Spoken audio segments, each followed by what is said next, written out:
Okay, trivia question for tonight. Sponsored by Badrich, the legend, Right. as always. Badrich. Le Badrich. Badrich. The question should be easy for you guys. Again, if you know the answer, just don't reveal it as soon. Wait, as I can't say it. You can't say it until you know. Okay. Everyone guess. Yeah. The question is, who is the only Saints player to win Associated Press Defensive Player of the Year? What year was this? Okay, for you and 91, Ralph? Is it 91, 92? yeah. 91? 91. Sam Mills? No. I was gonna say not Ricky Jackson either. I was gonna, and not Vaughn Johnson. I was gonna say what's his Matt face? Swilling. One Yeah, more. I was gonna say Pat Swilling. Yeah. Yep. The That's only it. thing I'll say is He had 17.5 sacks that year. Wow. whoo, Leroy Glover Well, that's good for. should have won the freaking British award in thing. 2000. He got NFC Defensive Player of the Year, I believe. Yeah, but he should have got he had 17 and a half sacks as a defensive tackle. Yeah. Like, he should have been Defensive Player of the Year in 2000. That Saints defense, they set the NFL record in sacks. He was the main dude. That's got a voice. Leroy Glover should have got it in modulator on it. 2000. He was robbed. He was wrong. But it's Pat. Pat Swilling. It's Pat Swilling. Final answer. Final answer, yeah. Are you sure? Yep. Yeah. Okay, let's see Number 56. the answer then. That's like a picture of Jameis Williams, though. Jameis Winston. That looks like a picture of Jameis.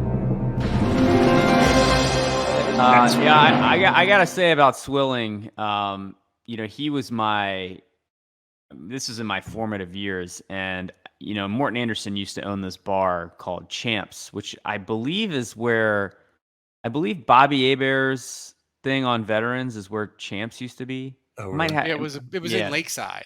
It was near Cajun Lakeside. Cannon, the Cajun Cannon. Yeah, so I would go there. My uncle would take me there after Saints games so I could see if I could meet Saints players because Morton Anderson owned the bar, and there was always like 5 or 6 players in there after games. It was back then. It was much more laid back. Now it's very hard to find Saints players around town after games. You might find them at Lucy's, but I met a lot of Saints players during that time, and I was 11 in 1991. So to meet Pat Swilling, he was my favorite player besides Dalton Hilliard, and it was like the coolest thing to meet him. And he's a super nice guy.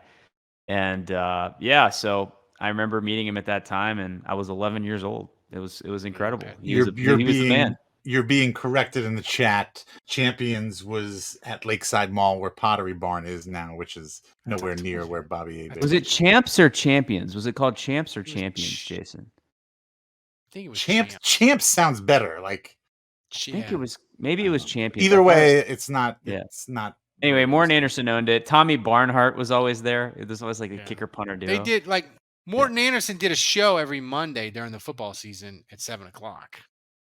From there, Morton Anderson also came out with an album. So I do remember around that time there was a linebacker for the Saints, and his name was Brian Ford, and he was always there. So I would go after all the games, and so I probably met in 1991 I met a lot of that roster. But was it 91 or 92 where Pat Swilling held out, and they were like, we're gonna play Brian Ford, it'll be fine. Pat Swilling, take our. Is that when they took Ronaldo Turnbull to kind of have a solution? Maybe. Brian Ford sounds like a car salesman. Come on out to Brian Ford. We got deals on the there actually is a Bryant Chevrolet here in New Orleans, so you're not very far off at all. I remember Brian Ford talking to my uncle, and he's just like, yeah, dude, I'm stuck behind Mills, Vaughn Johnson, Pat Swilling, and Ricky Jackson. He's like, I'm never going to play. And my uncle's like, you got to get out of here, man. You got to find a free agency deal somewhere else. You're never going to play. And he's like, I know. It was at 11 years old, it was a fascinating conversation over here. And or maybe he's like, this is the best deal ever. I never have to play. And you know what happened? He signed a deal with the Falcons. He left for the Falcons the next year and started for them. So your uncle is responsible for that. Yes. Fully to blame.